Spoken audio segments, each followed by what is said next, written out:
You're listening to The Rush Hour with Grand Marquis. Welcome back to the return of the Rush Hour 2.0. You're now listening to Grand Marquis. And we back, ladies and gentlemen, with a very special guest with us on the show today. We got a well-known professional MMA fighter and kickboxer straight out of the heart and soul of Memphis, Tennessee, Omari. Boy, welcome to the show, man. How you doing, brother? Doing good. Just glad to be on, Mr. Hayes. All right, man. I appreciate that, man. Yeah, it's been a while since we chopped it up, man, but we gonna chop it today, man. Yeah, man. Now with this pandemic having been in place nearly since the beginning of 2020 and the effect that it has had on our entire nation, how has it affected the world of mixed martial arts from your standpoint? Well, from my standpoint, I fight with Glory Kickboxing World Series of Kickboxing. That's the main, people that I fight for. It's a European organization. So, since it's based out of Europe and it's, it cut off the travel and everything, I haven't fought since, November of last year. So this time last year, in Miami was the last fight that I had. Yeah. So, I haven't been able to compete in a year. So it's had a big effect on me. I'm still training, getting ready. Hopefully I can do something here soon. The next event is, I believe, December 19th, but it's in Holland somewhere, I believe, or, some part of Europe. So, of course, they're not going to have any American fighters on the card, probably. I'm just sitting here patiently waiting for someone to bring it on, man. Right on. And, hey, man, how did you get into the sport of mixed martial arts, man? I started off in karate. Waterloo, Nashville. I'm from Bordeaux. So I grew up right there. Max Scruggs Karate Center was right there on Clarksville Highway, Nashville. Yeah, for sure. Him, Max Scruggs, and my dad had the same sensei. So, okay. Naturally he had a school, so I started there at an early age, probably 8 or 10. Along with his sons and other fellas from the neighborhood. And that's where I got my start. I probably did karate for at least 10 years, till I got my black belt at, I believe, at the age of 16 or 17. Yeah. Because I was in real school, you ain't buying a black belt in Bordeaux, you got to earn it. Yeah, so for sure. Took me a while. Yeah, that's for sure. You can't. Now I know all these commercial schools and stuff. You pay enough money, you can get a black belt in a year or two. You know what I'm saying? Right on. Hey, you know what, man? Hey, I want to send a shout out to Max Scruggs too, man, because believe it or not, I had a little bit of training from Max, man, back in the day. I took a couple of courses in his karate class, man, but I didn't make it to nothing but about the green belt, man, and I just did away with it, man. So a lot of people don't know that, man. I got a little bit of knowledge in that department too, man. So shouts out to Max Scruggs, man. Yeah, and his son, Bakari Scruggs, he has a school in Antioch now. My nephew actually takes classes out there. But yeah, he Max raised a bunch of animals, so yeah, yeah, that's what fighters. But yeah, that's where I got my start, man. And I took some time off, went to school, started my master's, and just had an itch for it again. Yeah, just competing, and I started up at TSU under Kevin Walker. He was doing a beginner's MMA class there. Okay. And he saw that I had talent, became my manager, gave me a fight May of 2009 in Murfreesboro, Tennessee. Oh, okay. It was my first fight, 50-second knockout. And from there, I'm here. Yeah, that's what's up, man. Next question, man. What does it mean for you to be a fighter, man? What does it mean to be a fighter, or what do you need? Yeah, I mean, what does it mean to you to be a fighter? Oh, okay, okay. Man, to be honest, for me, it's something to do to push my body to the limit. Yeah. When I wasn't fighting, I was swimming. And I was swimming on the national level, like junior Olympic level. You know, I was one of the top swimmers in the country. You know, I had scholarships and everything. When I stopped doing that, I started doing triathlon. I wanted to push my body. Yeah. Then after that, you know, I started fighting again because it's just nothing like competition to me. Mm-hmm. You know, and I'm gonna do it, you know, while I can. And to be in battle with another human being is just the ultimate sport to me. You know, it's as close as you can get to like real life, you know, fighting like military warfare. Right on. You know. Right on. But yeah, just that's probably why I do it. Just adrenaline junkie. But you know, and everyone respects a fighter. You know, it's I was doing it before the hype. You know, before all the MMA became popular and stuff. I just do it because I like it, man.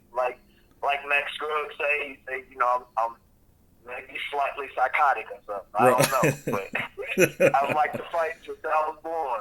Right.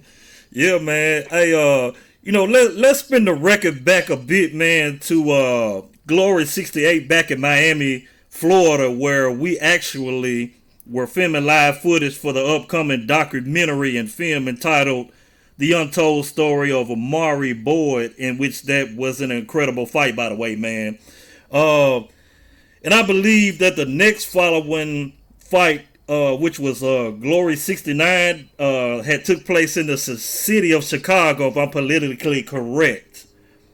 How do you usually, man, deal with the loss to an opponent? With the loss to an opponent? Yeah. I mean, you win some, you lose some, but I don't deal with losing that hard because, like I said, it's not really life or death to me. I mean, I've lost 5 fights in my career. I've won over 70. Yeah. You know, so it's like, you know, the losing I don't take hard. I had my first loss in Brazil after my 10th fight. You know, I fought this, you know, he was better than me in hundreds of fights. You know, I was on fight number 10, and he beat me by decision. I've never been stopped. I've never been knocked out. No 8 count, anything like that. Right on. And if you say I have, you can step to me and, you know, never been knocked out. I put that on my mouth. Yeah, for sure. Anyway, yeah, I don't deal with losing that hard. And I tell my children, you know, it's okay. Yeah. If you know, if you lose, as long as you keep pushing, that's all that matters. If you quit, that's another thing. Yeah, that's respect. Losing and quitting are 2 different things. You know, as long as you try, you push, you do what you can, sometimes it doesn't go your way. Yeah, that's respect, man. Now, shortly afterwards, was there a sort of incident that you had experienced in regards to being involved in an accident? Yeah, shortly after, I was in a car accident, I believe in May of that year, which was, 2019 or I don't know. Something like that. Yeah. And how did you recover mentally and physically from that experience? I mean, it was tough for me. I did have a, slight concussion. I was offered a fight, I believe, in Paris against the number 3 guy in the world. I believe at the time I was number maybe 6, 7, or 8. Mm-hmm. And, I couldn't fight. I messed up. Actually, 2 weeks ago, I just had cataract surgery. Okay. Because I couldn't see it out of my eye at all. It had gotten that bad. So I just had cataract surgery. Now I'm off for another month, and to get back at it and try to work my way to the top. But I mean, like I said, it's just mental. It's just one eye. God gave me 2. I'm gonna keep rolling. Yeah. I hear that, man. I hear that. And okay, fast forward back to 2020, and we are absolutely 1 month away from the year 2021. And again, for the audience, man, where does your fight record officially stand right now at this very moment? Man, I'm about to look at the paperwork, man. To be honest, the only thing I really remember is the 5 L's I took.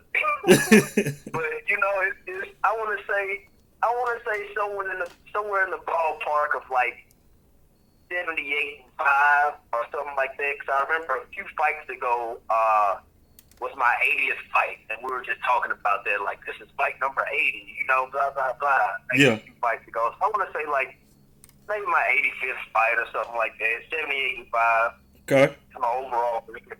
Yeah. Yeah, that's what's up right there, man. And so what separates you from every other fighter in your division?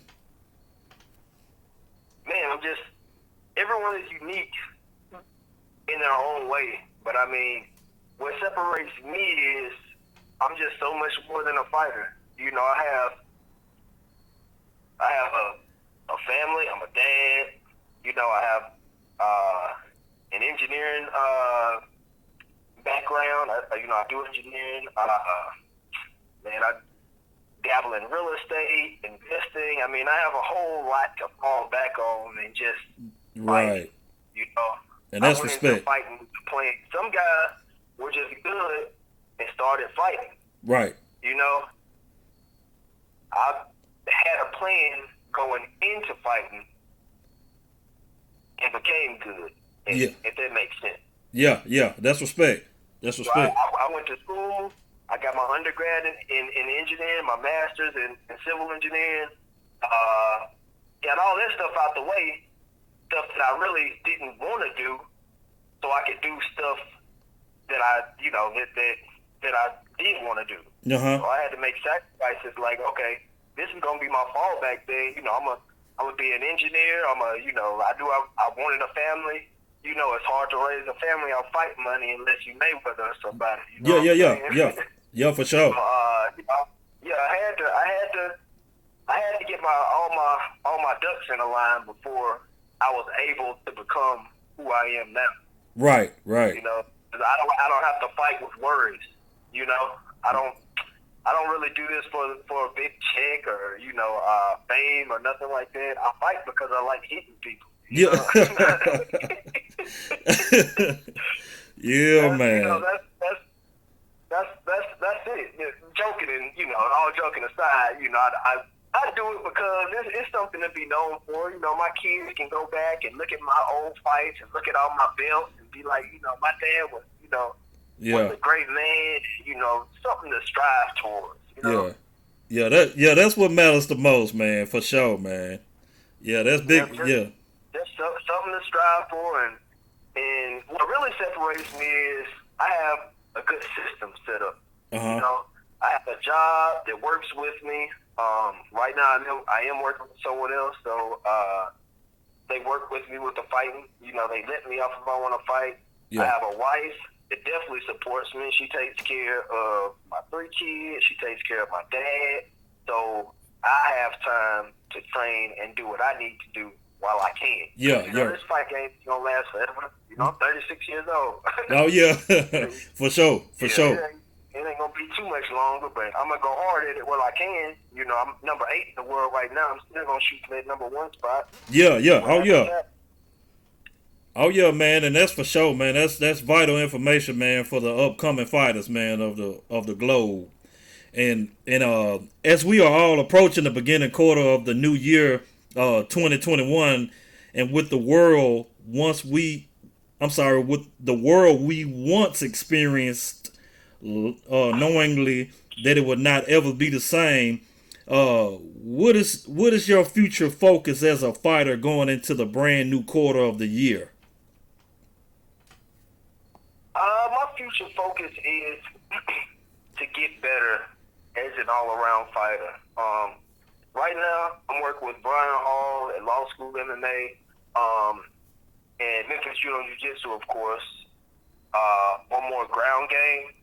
So I'm trying to get more, I guess, jiu-jitsu and wrestling because I look forward to doing more MMA fights, this next year. Yeah. And kickboxing as well, but, I just want to dabble in some. I'm going to do some jiu-jitsu tournaments. Okay. You know, even though you can do jiu-jitsu at like any age, you know. Right.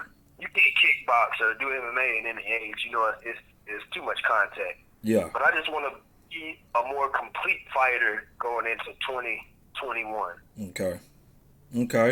And if you could have one dream fight with anyone within the sport, period, who would it be? One dream fight, anyone in the sport. Never thought about that. I know it won't be a boxer though. Right. Don't like boxing. You can get way too much. Oh yeah. But if I was to take one fight, I mean, I would want someone that's definitely in the spotlight. I mean, so it'll have to be right now at 170 pounds. I want to say like someone like Conor McGregor. You know, Conor McGregor. Yeah. But I think he came up and that's right now that's the big money fight. I mean, and that's kind of what it's about to me right now. You know, I could get a lot of property off a McGregor fight. Oh yeah, for sure. Yeah, that's for sure. Yeah, so that's all I really want to do. Realistically, like money and future aside, just one fight. If it was just just thinking about the fight alone, it would be Cedric Doumbé in glory. He's the current champion. You know, I want the strap, so that's who I would want to fight. But yeah, you're right on, man. And Omari, what do you want to be remembered for at the final stage of your career? Man, just as a man that did it all. You know, I just want to be remembered for just doing great things, man, because to be honest, I know I won't be remembered as a fighter on that level. Just, for people close to me, they're going to be like, man, Omar used to, whoop ass and stuff like that. Right. But on a national level, like when I meet strangers and stuff, I just want them to look at me as a complete man. You know, my son Rock said something so hard. I mean, he says it all the time, and I've never heard another child say it. He was asked what he wanted to be when he grew up. Right. You know what this little 5-year-old boy said? What's that? He wanted to be a man. Yeah. He wanted to be a man. Yeah. Not a doctor, not a lawyer, He wanted to be a man, and I thought about it. That's one of the hardest things you can do nowadays. Yeah, for sure. Yes. Yeah, so I tell them all the time, man, it's a lot of things, encompassed in being a man. Yeah. It's a lot of things. Yeah, a lot of work. Someone that takes care of his family, friends, and it's honest. Yeah. I don't want anyone to I don't want to burn any bridges. I don't want to, be known as a dishonest guy or, right on. in debt to nobody. I want to be just flat out, clean, respectful man. That's what's up, man. That's what's up. And man, these last couple of questions were a request from one of our writers of the upcoming film and documentary from Sergio Rodriguez. You know he had to do it, man. So, so Sergio, if you listening, man, here we go. If you listening, Sergio, and one of those questions is, we would all like to know, Omari, are you the right person to make this documentary about? And if not, who would be the right person and why? I'm the person right now in the position to make the documentary about. I mean, it may be someone that you find with more credentials. Yeah. But as far as fighting in the kickboxing sport or, in the combative sport world, I believe that I'm the complete package. Yeah. I mean, who do you know on this fight level, like, world ranked fighter first of all, that has a master's degree in college, that deals with a family, and I just, no, not putting anyone down or anything, but it's no broken family. Yeah, preach, brother. I have one baby mama, I have one wife, right, one mother of my children. I take care of my dad, who has Alzheimer's. Okay. That's pretty tough. I mean, some nights hardly get any sleep. Yeah, I've been there. I still gotta wake up, go to work. I still gotta train once, twice a day. So it ain't hard. If you need someone that's doing more than me, just let me know. You can make the documentary about him. But right now, I believe I'm the best person as far as I know, right, in the fight game to make it about. From Nashville, from Tennessee, period, no one else is doing, right. It's doing what I'm down. And that's the business, and that's exactly why we're shooting this film and this documentary, man, and we're going to make the best of it. And the very last question, brother, would be from Sergio, what are the final thoughts and feelings that you wish for us and the audience to not attain from this documentary, and why should we not attain them? You may have to repeat that question. That was kind of deep. Yeah, I know. Man, that's Serge for you, man. But no, he wants to know what are some of your thoughts and feelings that you wish for everybody, pretty much, to not attain from this documentary. To not obtain from. Yeah. Okay. I mean, I want you to take in everything from the documentary. It's no good or bad. I mean, you have to have the bad with the good, right? Right. You cannot take all good out of anything. You cannot have a yin without a yang. It's just not possible. People focus on this good. Man, I'm not an all good dude. I don't want to be an all good dude. I want to have balance. Right. Balance is what makes a person. Oh yeah. So if it's something negative that the documentary brings up, man, I'm human. Yeah. Everyone makes mistakes. Everyone has negative things about you, about them. But I just tell people like this: I'm gonna do whatever it takes to take care of my family. Oh yeah. So if that means pounding dudes over the head, I'm just gonna have to pound some dudes over the head. Yeah. That's respect, man. That's respect, man. But yeah, you can take whatever you want out of it. I don't want anyone not to take anything, because for some people look at negative things as, I don't want to do that. It's just not me. It's not a good thing. Some people look at negative things as motivation. Yeah. Yeah. My teacher told me I wouldn't even graduate. Oh wow. When I started school, so I could have looked at that as something negative, as I don't want to listen to that, or get me down. That's just I use it to motivate me, and I use it to motivate. Right. Any negative things that come my way, I embrace them and I use them for motivation. Yeah. So you can't say, I don't want you to take this out the document. I don't want you to take this the wrong way. You can take it however you want to take it, because you're going to take it the best way that suits you, if that makes any sense. Yeah. Oh, yeah, for sure. And best believe, man, this documentary and film is going to completely have a positive message, man, because that's what we all about over this way, man. And, man, man, it's been real talking to you, man. I know it's been a while, man, since we talked. I think the last time we talked was in Miami, I believe, and a little bit after.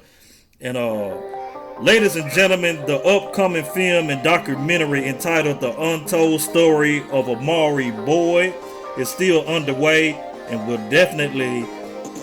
will definitely keep you posted on a brand new release date and further details. The pandemic kind of set a few dates back on a lot of things, so we still coming with this documentary, man, and we're gonna make sure this thing gets out. And also be sure to check us out on YouTube at the Independent Media Group Association, or you can simply search us on Facebook and Twitter at the IMGA Media Group. And you got any last words, man? Man, I think I've said enough. I just want to thank y'all for everything that you've done. Just kind of bringing my story to light. People just don't have that opportunity. People a lot of people have forgotten this is the way, I can remember. Because when I first started off, that's mainly why I started, to be remembered. Yeah. And now, I'm not a big social media guy, but, all my fights will be recorded in history. You can Google my name and I come up. Yeah. Yeah. Google my first and last name, I come up. A lot of people just don't have that. Yeah. Thank y'all for adding to that. Remember. Oh yeah, for sure, man. A lot of hard work and dedication we put into this thing, man, and we gonna get it right and keep it right, brother. And I appreciate it. I thank y'all. I just want to thank everybody, man. Mostly my wife, because I can't do none of this without her. Right. And the fight game, I just want to thank all my gyms. I had my start at Max Scruggs. I had my MMA start at Bonafide MMA. Here in Memphis, I got Memphis Jiu-Jitsu, got my back. Law school MMA got my back. It just takes McKenna in Denmark. I'm international. That's my gym in over in Europe. Yeah. I just want to thank all of them for just having my back, man. In this fight game, it's hard to find good people that you trust to have your back and stick with you. Oh yeah, that's for sure. That's for sure, man. And we would like to thank our guest Omari Boyd for being with us today. And be sure to stay tuned for more to come, only on the return of the Rush Hour 2.0 with the big homie Grand Marquis. And y'all take care of yourselves out there, man, and we out.